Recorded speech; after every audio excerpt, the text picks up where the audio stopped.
Welcome to Trench Diaries. Iron Coffins.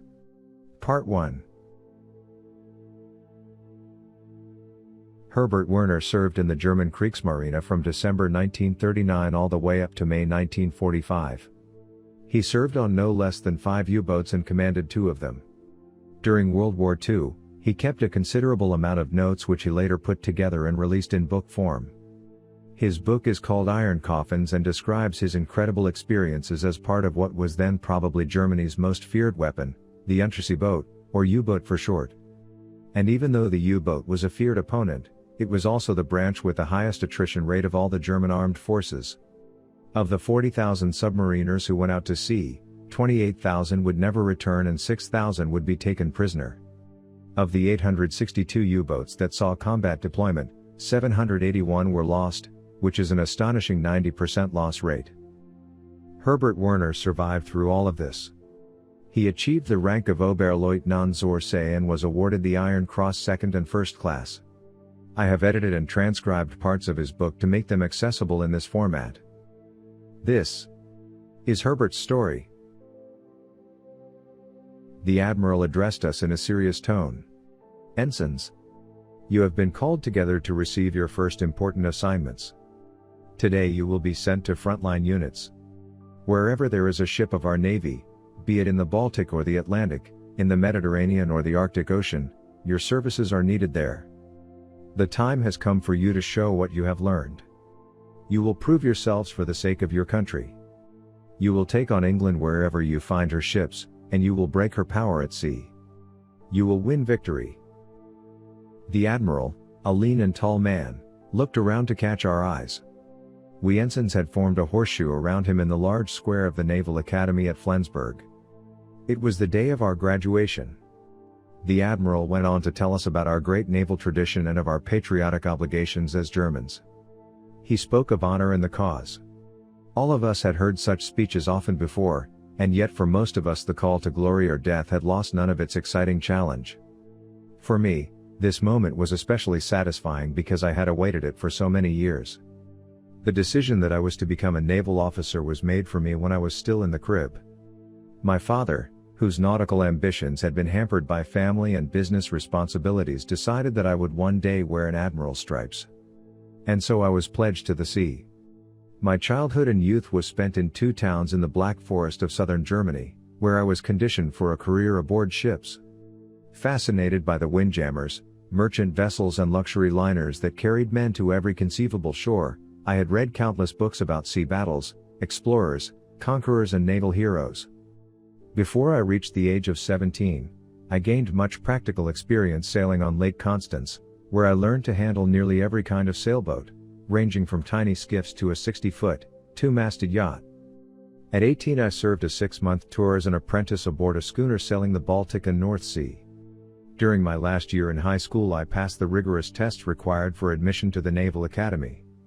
Thereafter I served my compulsory term with the Labor Corps where I was building roads. Then, in September of 1939, the outbreak of the war changed everything. The Blitzkrieg conquest of Poland provoked Great Britain's entry into the hostilities, and as a result I was called into the Navy sooner than expected. On December 1, 1939, I moved into the barracks of the Officers Training Center located on a small island in the Baltic, being one of 600 officer candidates. When I put on the uniform that first day of December, I was 19 years old. During that cold and harsh winter, we were exposed to the most rigorous military training program. Our intensified schooling and strenuous drills in snow and mud had been devised to eliminate all but the fittest of boys. The rough training on land was followed by 3 months of sailing aboard the square-rigged windjammer Horst vessel. Then came an exhaustive tour aboard a mine-laying training ship roaming the Baltic. After the fall of France, I was given my first command. It was only a small ship in the 34th Minesweeper Flotilla based in Den Helder, a key port on the Dutch coast. But I became acquainted with death while serving with this very active flotilla. While clearing the English Channel of mines, I escaped British, French, Belgian, and Dutch mines on a daily basis and survived heavy British air attacks on sea and in port. I also shot down a Bristol Blenheim bomber with an old water-cooled machine gun from World War I.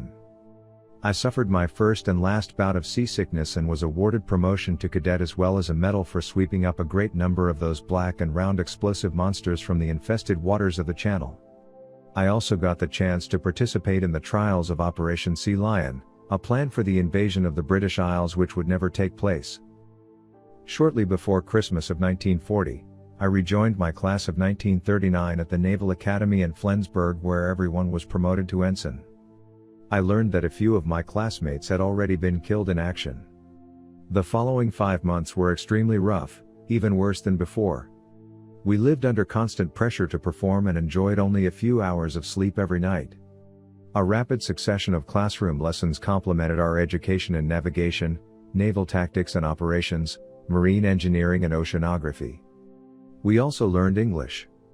Physical education was very comprehensive. We trained in gymnastics, boxing, fencing, soccer, sailing and even in horseback riding. The tough requirements had been designed to separate the boys from the men. Well before graduation day, the weakest had been let go. Now that graduation had come, I realized that this would be the last time my class would meet as a complete unit. The Admiral closed his speech with Nelson's classic words, slightly altered to suit the occasion. He said, "Gentlemen, on this day Germany expects every man to do his duty." Then he and his staff left the square and the officers who had trained us during the past months took over and disclosed our new stations. Some of us had been selected to serve on destroyers, others on minesweepers. A few were assigned to capital ships. The majority, however, was ordered to report to the U-boat force. This was a service that none of us had yet experienced. To my surprise, I was ordered to join the 5th U-boat flotilla in Kiel, which was the largest on the Baltic coast. That evening we departed from the Naval Academy in every direction to meet with our individual destinies. The crowded train steamed monotonously through the night. I sat in the corner of a third-class compartment and dreamed with open eyes. I tried in vain to sleep, but was thinking about too many things at one time. I pondered the present, the future, and the past changes which the war had forced upon us and the world. And even though only a few months had passed since I had started my journey, I already knew that my youth had vanished and that comfort and safety were things of the past. I wondered what would happen in the weeks and months ahead, how it would feel floating below the surface and how I would be affected by the first battle aboard a mysterious U-boat. I thought of the possibility that my first engagement might also be my last. But if I survived the first encounter, how many more would I endure before fate struck? I wondered how depth charges would sound, whether the first one would crack the hull or whether it would take 10, 50, or 100 charges to sink my boat. I caught myself trying to picture the horrifying last minutes when the boat went down. Would death come slowly at a depth of 500 meters or would it be violent and instantaneous? How long would my life preserver support me if I should be lucky enough to be left floating on the surface? My mind went to my parents and my sister. I knew that they were safely at home while I was traveling towards a questionable tomorrow, and I realized that nothing in life was forever. The glory, the dreams of a successful life, the kiss of a woman, all could be over soon. My body could be entombed in an iron tube or float somewhere in the ocean as food for hungry sharks. If I was lucky, someone might find my remains and give me a decent burial. These thoughts accompanied me throughout the night. I felt closer to death than to the life I had just begun to enjoy. What did I know of life and love? I had to admit that I knew very little indeed, but I was prepared to leave this world whenever death would approach. We had been told many times that sacrifice would bring us closer to victory. It was still dark when the train arrived in Kiel. Only a handful of us left the old-fashioned compartments, the rest had departed along the route to other ports. Since it was still too early for streetcars to travel, we spent about an hour in the station cafe sipping sour substitute coffee. When the first tram rang its bell, we stormed aboard it with all our baggage and headed for the so-called Wick, the large naval base on the northern end of the city. The streetcar lumbered through the awakening suburbs and the sky slowly turned purple in the east and the streetlights were still burning when we dismounted at our destination. I stood in front of a high brick wall that surrounded the naval complex. At the gate the guard examined my papers, then moved aside. When all of us had passed through the iron door, it closed with a loud creak. This was the 4th time that I was drawn to this revered place of the Navy, and I would come back many times again during my career. In the twilight before reveille, the Bay of Kiel presented itself in all its natural beauty. The water was calm and silvery, with the opposite shore reflected in dark green. Morning mist touched several warships that rode at anchor, their gray superstructure shining almost white in the hazy air. Directly ahead was the Tirpitz Pier, named after the founder of the modern German Navy, Admiral Alfred von Tirpitz. It reached far out into the Bay of Kiel. At that long jetty, many a British warship had fastened her lines for a friendly visit during the internationally famous Kieler Week of the Kaiser's era. During the First World War, parts of the German fleet had sailed from that pier to fight the British cousin in the greatest sea battle of capital ships at Jutland. It was from that same pier that our U-boats had launched their attacks in 1914. A new part of history had begun on that pier in late summer of 1939, when our U-boats launched their second assault on Britain within 25 years. The tide was low and the water splashed against the pier's wooden poles.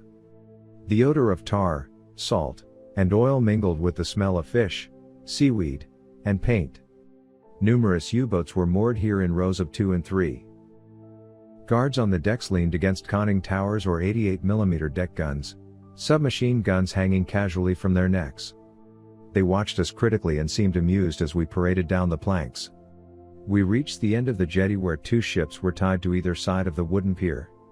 An old steamer of about 10,000 tons rested at the north side, while at the south side the tender Lech, the command ship of the flotilla, was tied up. We presented our papers to another guard, then crossed the gangway to the Lech and piled our suitcases alongside her starboard railing. As we searched for the officer's wardroom, the scent of freshly brewed coffee lured us to the mess hall. We received an excellent breakfast and soon felt reborn in our new environment. The room gradually filled with officers of all ranks. They wore snow-white jackets and looked relaxed and content. Evidently they had found an ideal Navy life here as they worked and slept on a ship, saw water all day long, but were never far from the city and its nightlife. Around 0800 we prepared ourselves to report to the commander of the 5th U-boat flotilla. His adjutant, a young and arrogant lieutenant, made us wait for more than an hour before he let us know that the commander would not be available. Freed to do as we pleased, we left the tender to acquaint ourselves with the U-boats and their crews. We learned that some of the boats had just returned from a patrol while others had completed their training in the Baltic and were about to be fitted out for their first mission. Large quantities of cans, boxes, and fresh foodstuffs were carted onto the pier by trucks and piled up alongside the boats. Shortly before noon, we met again in the Lech's wardroom in expectation of lunch. Small standing parties discussed the latest special bulletin which had been broadcast minutes before. U-boats had attacked a British convoy in the North Atlantic and had destroyed, so far, 8 ships totaling over 50,000 tons. It was the greatest success recorded on a single convoy operation, and with the U-boats still in pursuit of the enemy, more sinkings could be expected. A feeling of pride took possession of us, although we were not yet a part of the U-boat force. Enthusiasm was high when the CO stepped into the wardroom. He went to his traditional chair, waited until all of us had found a place to sit, and then addressed the assembly. "Gentlemen, we have received numerous radiograms from our U-boat captains, who are presently chasing a British convoy across the Atlantic. According to their reports, the number of ships sunk has reached 14, with a total of approximately 85,000 tons destroyed.